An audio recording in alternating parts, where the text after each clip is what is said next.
the president of the Virginia Citizens Defense League. They had a monster rally on Monday at the Capitol steps.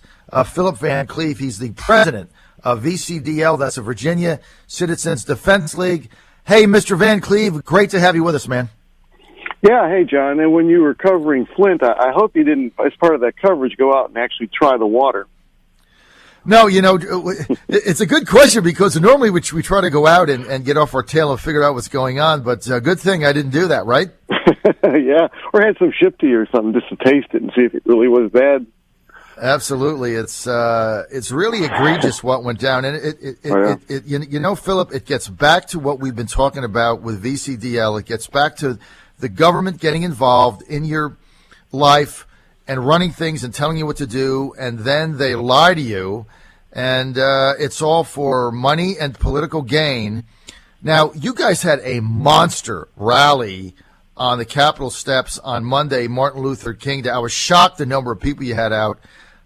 Share with our audience what went down and how you've been able to inspire so many people to get on the VCDL team in Virginia. Philip. Well, we had over 1,200 people attend our Lobby Day rally. It flooded the building with people wearing our Gun Saves Lives stickers, and they were put together in teams, 21 teams that went around and talked to every single delegate and senator on no matter where they stood on guns. They got to hear from us, and that it makes quite an impression. And then we had other people that came in later because there were so many people, and they were put into ad hoc teams.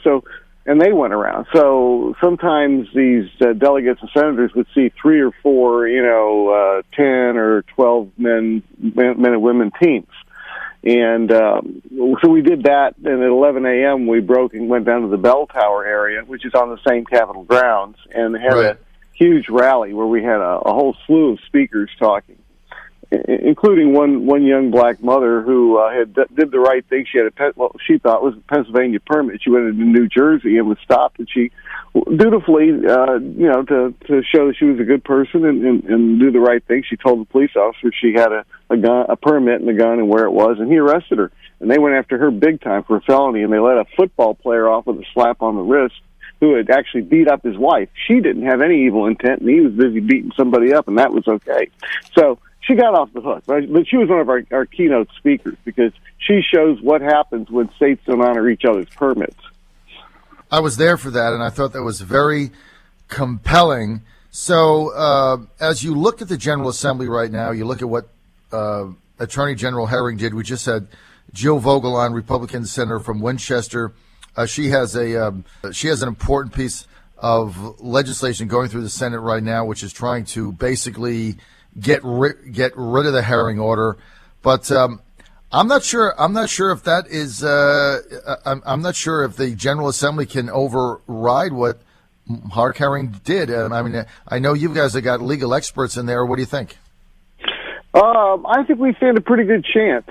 I do. Well, what we need to do is bring on board more Democrats. We don't need a lot. We just need a few.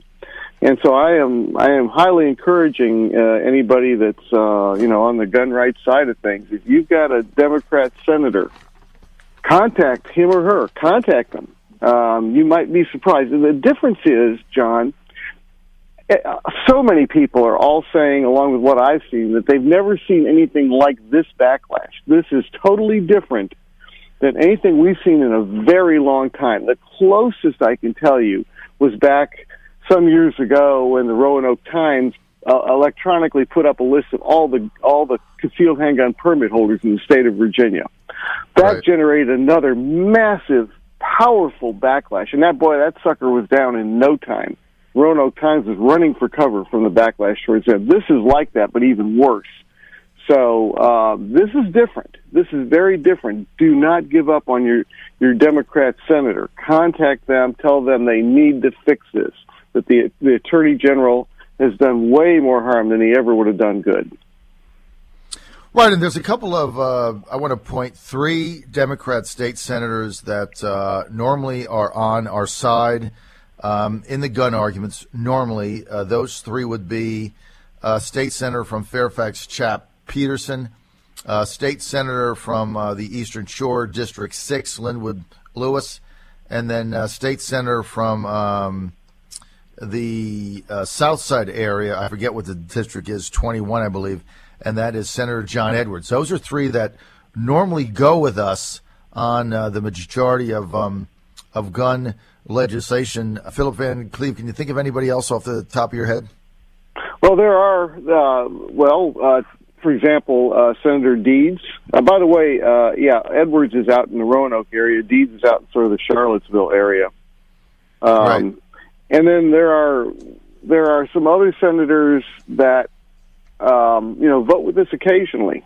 So, and there are some hardcore that never have. But again, if enough people contact them, which is the problem, most of the time you can't get a lot of people to simply reach over and pick up their phone and make a call. If people would do that, things could change because, these guys want to get elected, and this backlash is strong enough to where if people will just take that frustration and anger and pick up and talk to their state senator, some of these guys that'll go with us, sometime this may be the time they do it. We don't need many, but we just need people to do their part. And we could override a veto. Well, this is one other one. If we get enough, the governor, I think, will sign the bill rather than go through. No, he's not going to sign it. He's not going to sign it. If he knows he's going to be overridden, you might. Okay, we'll see. Not going to sign it. I mean, look, I got to call it like it is. There's so much money involved here. A lot of people think this was Mayor Bloomberg PAC money payback. There's no way that Governor McAuliffe, who has made this a signature issue of the Hillary campaign in Virginia, there's no way he's going to sign this. You're going to have to override the veto.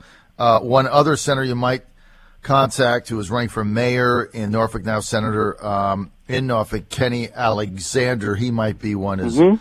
Okay, Mr. Van Cleave, VCDL is really making an impact in Virginia. So we don't run out of time. How do people get involved? What do they do?